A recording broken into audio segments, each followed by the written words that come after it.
Here's a guy, self-made guy, as Brian has pointed out, from New York City, went and made his fortune on the West Coast. He's on this one-month listening tour to decide whether or not he's going to run for president. He was at Barnes & Noble last night.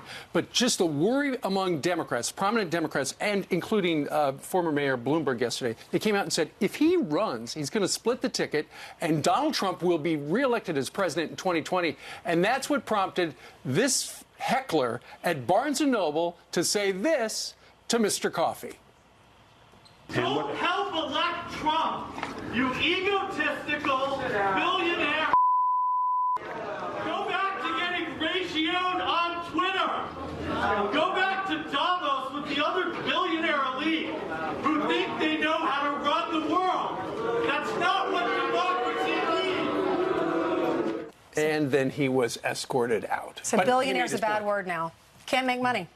Whatever happened to putting up your hand and saying, my point is, Howard Schultz, congratulations on the success you had, and I'm looking to read your book, but if you run, it'll help Donald Trump get elected, and you say you're a Democrat, wouldn't you hurt your cause? That's a conversation. What's with the screaming, the anger, and being tossed out? Can anyone... This is Democrats yelling at Democrats. I know. It goes to show you what a formidable candidate he would be. This is Fox and Friends denouncing incivility as a heckler called out Howard Schultz as he considers running as an independent in 2020. To be clear, Fox and Friends has been a longtime favorite of Trump, who I'm sure has set a lovely example of civility for these very refined hosts. Listen, you motherfuckers, we're going to tax you 25%.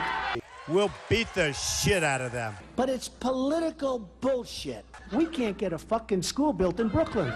She said he's a pussy. I'm gonna bomb the shit out of him. They're chicken shit. But more importantly, we have Ainsley Earhart fear-mongering about being vilified for making money, suggesting that billionaire is a bad word now. So billionaire's a bad word now. No one is demonizing Schultz for being rich. He's being demonized because he's using that money to potentially launch an independent bid outside of the democratic process, which will siphon votes away from the eventual Democratic nominee with no path to victory himself. And in case you're unsure about what happened in 2016, that could be kind of a big deal. And why? Because he doesn't agree with Alexandria Ocasio-Cortez's proposal to raise the marginal tax rate on those making over $10 million a year to 70%. So desperate are these billionaires to hoard their wealth to not pay a fair share that Schultz would actually run a spoiler campaign and risk Trump getting reelected so that his marginal tax rate stays low. By running an independent campaign, Schultz would effectively be using his wealth to sidestep the democratic process and inject himself right into an election against a Democrat and a Republican who have gone through the process. And yeah, there is a crowded Democratic field, filled with candidates on every point in the political spectrum.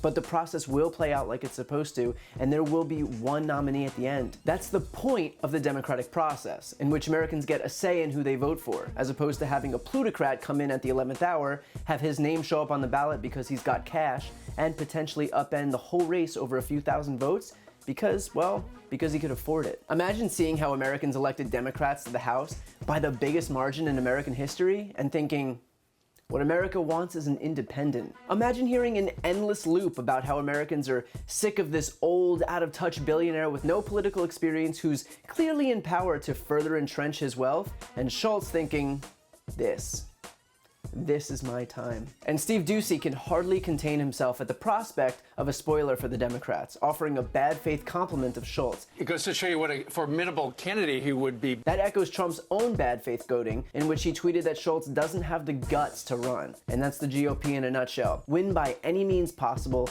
even if it means goading a billionaire into the race to subvert the entire democratic process as a spoiler candidate. But given the state of the Republican Party today, that's not a big surprise.